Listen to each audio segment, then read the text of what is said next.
Sağ ol. Sağ ol. Sağ ol. Sağ ol.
Айтып берсеңиз дейли, кандай максатта дейли, кандай маанайда ошо добуш бердиңиз?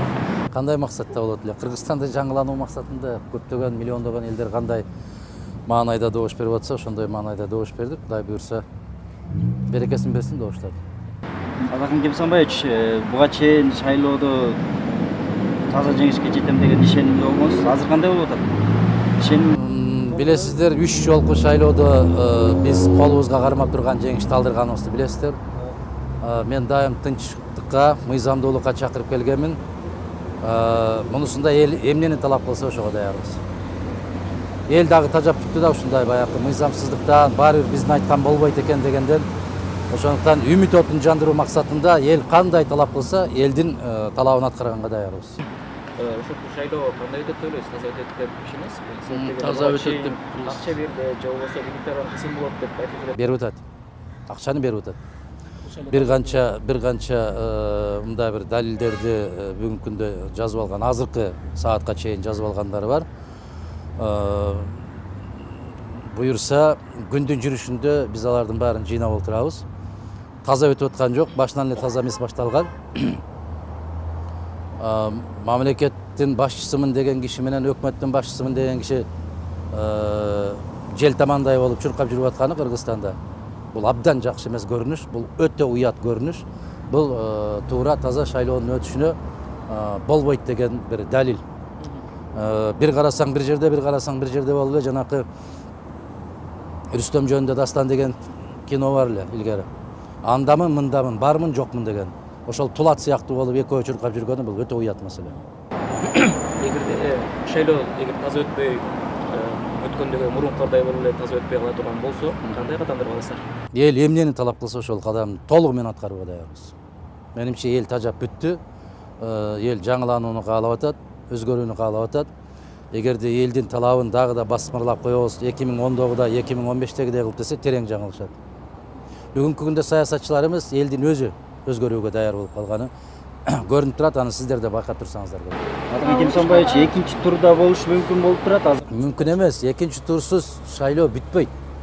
Муну бөркүндөй көрүш керек.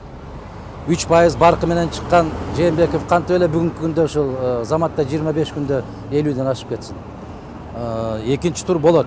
Сөзсүз түрдө болот. Көрөбүз, биринчи талап. Мен ошону айтайын деп атам.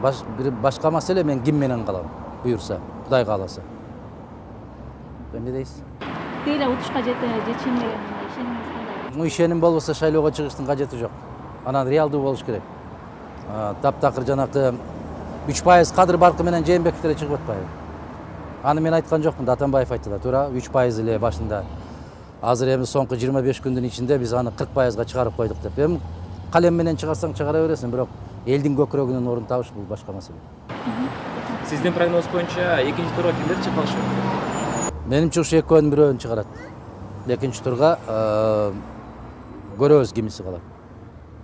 Башынан бери эле негизги издеп жүрүп атпайбы, ошолордун бирөөсү калса керек. Ийгилик каалайбыз. Рахмат, жакшылык болсун баарыңыздарга.